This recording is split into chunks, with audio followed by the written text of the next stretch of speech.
এইটো কিবা মিলাব লাগে নি নালাগে এটাই কৰিলেই হ'ল এনেকৈ কৰিলে ভাল নে এনেকৈ কৰিলে ভাল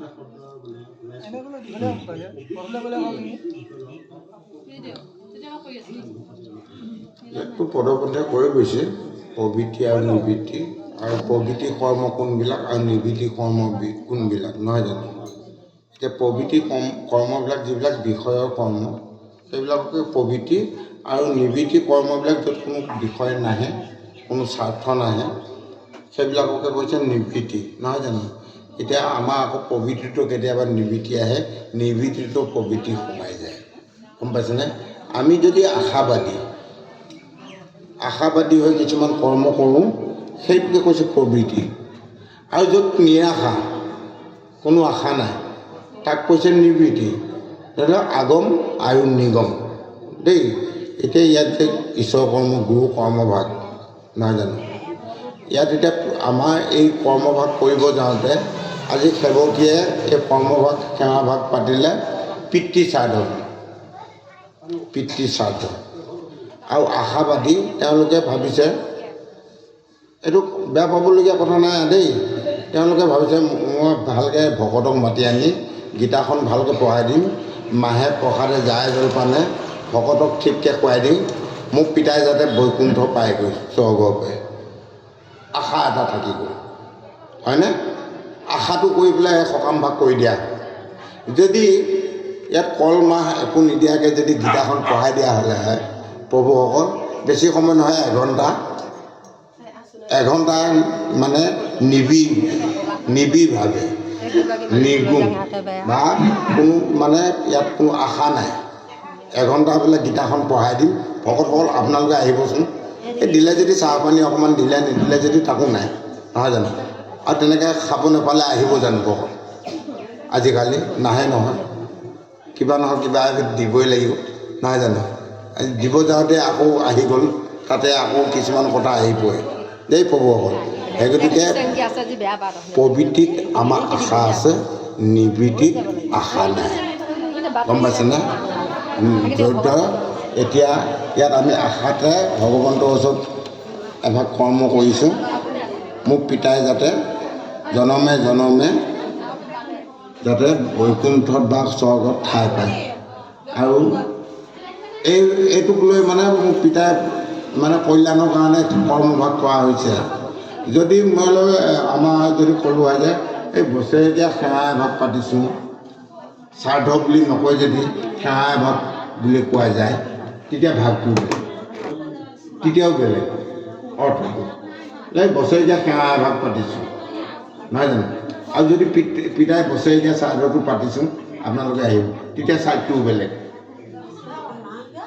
গম পাইছে সেই গতিকে ইয়াত কথাতে ঢেৰ বস্তু সোমাই আছে ভাগ সেই গতিকে আপোনালোক যাব এপাক গীতা পাঠখন চলিব কৈ দিছোঁ আৰু বছৰেকীয়া মানে সেৱা বুলি নহয় জানো সেইটো তেওঁ মনৰ কল্পনাটো জীয়াই নাথাকে মনৰ ভাৱটো নহয় জানো কিন্তু এতিয়া কথা হ'ল কি সোধা গতিকে কথাটো কৈছোঁ আশা নাই নিবৃত্তিত আশা নাই আৰু প্ৰবৃত্তিত আমাৰ আশা আছে বহুত আশা আকাংক্ষা লৈহে আমি কৰ্ম কিছুমান কৰি যাওঁ আৰু ইয়াতে কৰ্ম কৰিব যাওঁতে এতিয়া আশাবাদী হৈ এইবিলাক কল মাহ নহয় জানো ভকতক গোটাকৈ কল কৰিলে ভাল লাগিব প্ৰথম নহয় জানো মাহ প্ৰসাদ কেইটামান বেছিকৈ দিলে নাতি পুতিহঁতলৈ নিব পাৰিব হয়নে নহয় ভোজনী দুটামান দিয়া হ'ল পাঠে বাখ্যাচাৰ্য সৰাচাৰ্য নামাচাৰ্য সকলৰ কাৰণে এটা ভোজনী আৰু ভোজনটোতো আশা সোমাই আছে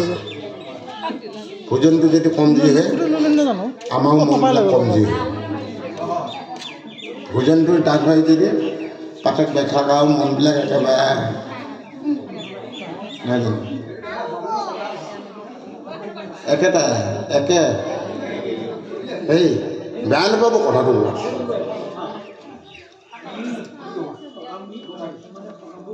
হয় হয়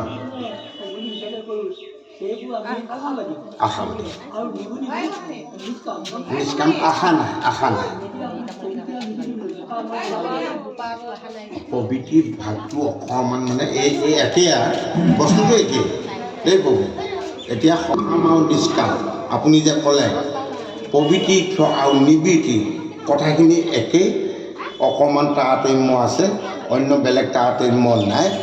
আৰু এতিয়া এটাই কথা, আমি যিমানে তাৰতম্য কৰি নাযাওঁ, যিমানে যি কৰি নাযাওঁ, মুঠতে এক প্ৰভু ভগৱন্তক পাবলগীয়া হ'লে, নিৰ্গুণ ব্ৰহ্মক পাবলগীয়া হ'লে আমাৰ কৰ্মবিলাক নিৰ্গুণ হ'ব লাগে। মূল ভাৱটো হ'ল, মূল যিটো উদ্দেশ্য লক্ষ্য, আমাৰ ভাৱটো হ'ল তেনেকুৱা হ'ব লাগে। কিন্তু আমি আকৌ বিষয়ৰ লালসাত কৰি কিছুমান চিন্তাত সোমাই আমি লোভীয়া হৈ গৈছোঁ, নিজক নিজে লোভীয়া হৈ আমি তাতো প্ৰবৃত্তিকে নিবৃত্তি কৰিছোঁ, নিবৃত্তিক প্ৰবৃত্তি কৰিছোঁ, নিৰ্গুণক গুণময় কৰিছোঁ, গুণময়ক নিৰ্গুণ কৰিছোঁ। এইটো আমিয়ে কৰি লৈ থকা নাই জানো প্ৰভু? আমিয়ে চব কৰি আছোঁ। আমি এতিয়া আপুনি কোৱা নিচিনা এতিয়া যে কথাকেইটা কৈ গ'ল, লোভটো নিজে নিজে বাঢ়ি যায়, বস্তু দেখোঁতেও লোভ বাঢ়ে। আৰু সেই লোভবিলাক কোনে বঢ়াইছে? আমিয়ে বঢ়োৱা নাই। ইয়াত যেনিবা আমি ভোজনীকেইটা নল'লোঁ হয়, আমাৰ ঘৰখন নচলিলে হয়, মই চলিব নোৱাৰিলোঁ হয়। আৰু দিয়াৰ লগে লগে আমাৰ এতিয়া কিছুমান ক্ষেত্ৰত দেখিছোঁ ভোজনী চোজনী একো নাই, কিছুমান জেগা ঘূৰিছে। আমি দুনীয়াখন ঘূৰিছোঁ নহয়, আপোনাৰ তামোল পাণ এযোৰহে দিব, সুদা তামোল পাণ এযোৰ দিব, তাকো অৰিহণা এটা কিবা এটা দিব, গম পাইছে? গতিকে তাৰমানে বস্তুবিলাক দিয়াৰ লগে লগে আমাৰ লোভবিলাক নিজে নিজে আহি যায়। এই লোভবিলাক কোনো কাকো আনিব নোৱাৰে, বস্তুবিলাক নিজে নিজে বাঢ়ি যায়, গম পাইছেনে? সেইটো কাৰণেহে কথাবিলাক প্ৰকাশ কৰিছোঁ দেই গোসাঁই, আপুনি কোৱা কথাটো। এতিয়া অকণমান প্ৰকৃতি নিবৃত্তি, গুণ নিৰ্গুণ আৰু গুণময়, ইয়াত কথা অকণ বেলেগকৈ আছে দেই গোসাঁই।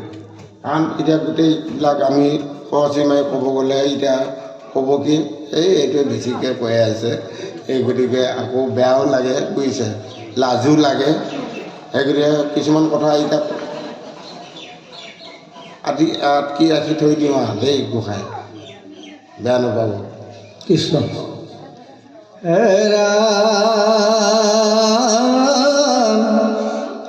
ঈশ্বৰক নমানয় যিটো মনন্দমতি, বেদ শাস্ত্ৰ নজানিয়া যায় অধোগতি।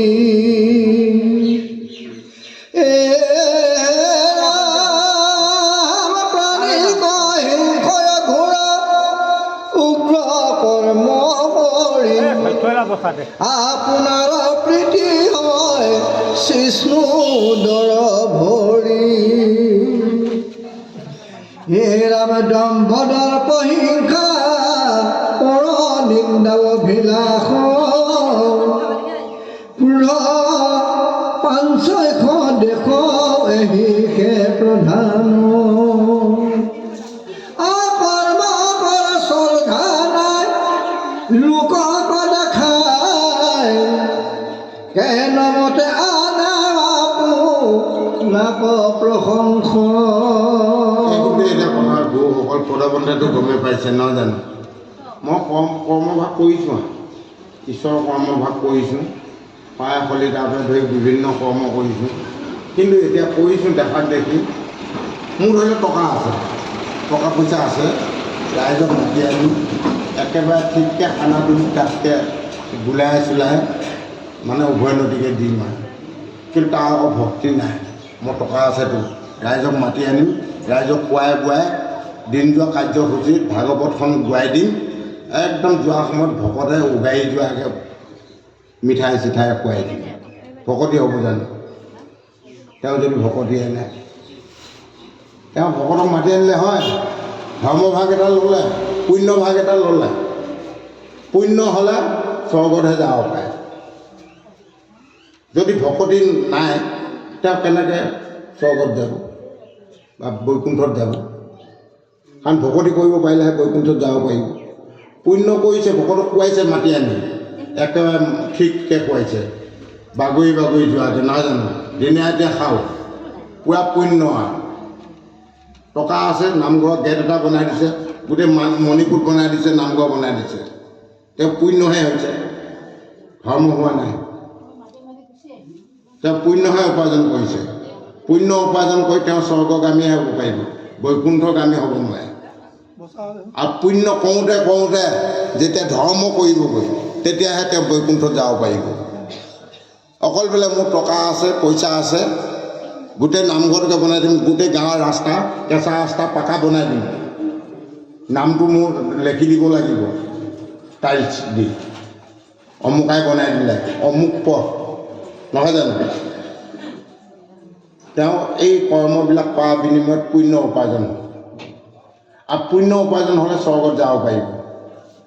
কিন্তু বৈকুণ্ঠত যাব, বৈকুণ্ঠ ৰাস্তাটো বেলেগ, বৈকুণ্ঠ ছাইডটোৱে বেলেগ। কাৰণ বৈকুণ্ঠ ছাইডটো নাম ধন উপাৰ্জন কৰিব লাগিব, তেওঁ কৰ্মও কৰিব লাগিব, জ্ঞানো বাঢ়িব লাগিব, ধৰ্মও কৰিব লাগিব, পুণ্যও কৰিব লাগিব, ভকতিও কৰিব লাগিব। সেই গতিকে বৈকুণ্ঠত মিছা নাই, স্বৰ্গত শ্মশান নাই। স্বৰ্গ কাৰণ দেৱতাবিলাক কোনোদিন নমৰে যেতিয়া, সেইগতিকে স্বৰ্গকে শ্মশান উঠাই দিলে। বৈকুণ্ঠত মিছা কথা নচলে, বৈকুণ্ঠত কোনো কালৰ কোনোদিন মিছা নচলে। সেইগতিকে বৈকুণ্ঠত মিছা নচলা ঠাইত আজি চাওক, জয় আৰু বিজয়ে মিছা কোৱা গতিকে, মিছা বেয়া ভাৱ লোৱা গতিকে তেওঁলোক নৰকলৈ আহিবলগীয়া হ'ব, জয় বিজয়। আৰু যদি এখন আজি দ্বিতীয় বৈকুণ্ঠ, গীতা শাস্ত্ৰখন আগত আছে, ইয়াত থাকি পেলাই যদি মনত যদি শুদ্ধ ভাৱ লৈ যদি কাৰ ঘৰ জীয়াৰীগৰাকী ভাল, কাৰ ঘৰ বোৱাৰীগৰাকী ভাল, এইবিলাক যদি নজৰ কৰি থাকে পুথিখন আগত লৈ, সি একে ডাইৰেক্ট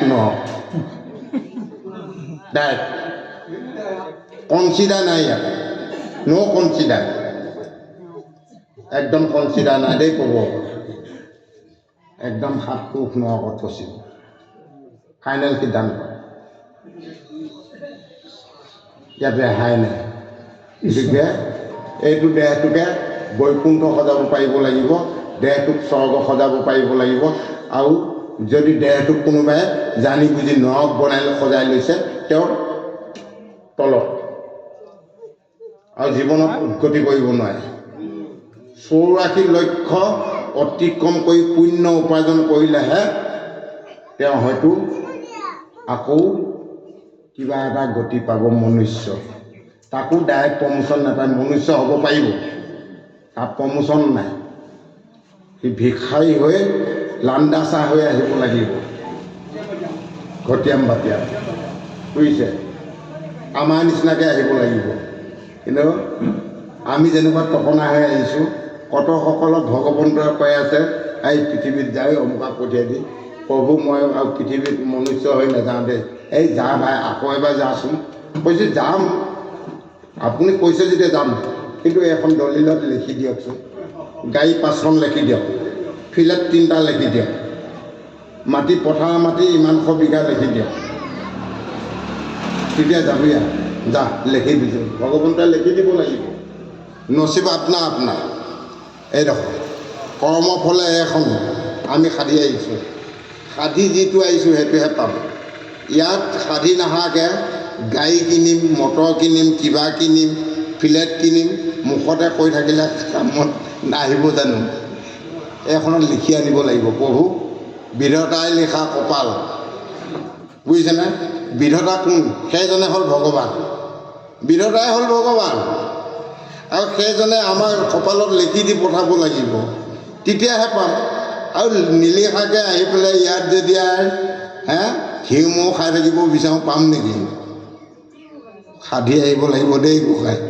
সেইটো চব সাধন, পূৰ্ব বাসনা আৰু পূৰ্বৰ সৎ কৰ্মৰ ফলতহে আমি আজি যে লগ হৈছোঁ। পূৰ্ব পুণ্য আছিল, বিনা পুণ্যত আমি আজি যে লগ হৈছোঁ, বিনা পুণ্যৰ কাৰণে বহুত পুণ্য আছিল, গতিকে আজি আমি লগ হ'ব পাৰিছোঁ। পূৰ্ব আমি একেলগে আছিলোঁ, বৈকুণ্ঠতো একেলগে আছিলোঁ, গম পাইছেনে? কিন্তু এতিয়া পাহৰি গ'লোঁ। আপোনালোকে কোমোৰাগুৰিত জন্ম ল'লে, মই আহতগুৰিত জন্ম ল'লোঁ, গম পাইছেনে?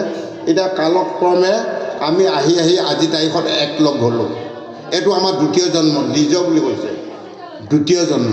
3 নম্বৰ জন্ম এটা পাম আমি, আকৌ এবাৰ লগ পাম দেই প্ৰভু, আকৌ আশা এটা আছে। নাই পাম পাম, হয়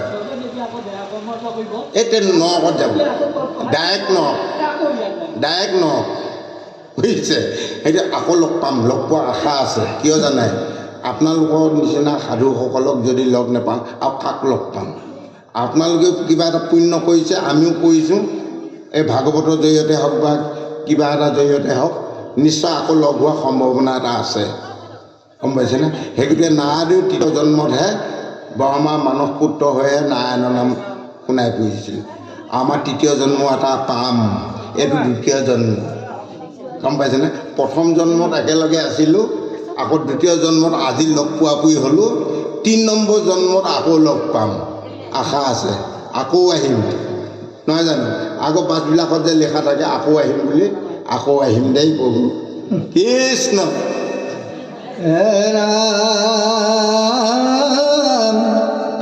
ৰাখোৱাল যেন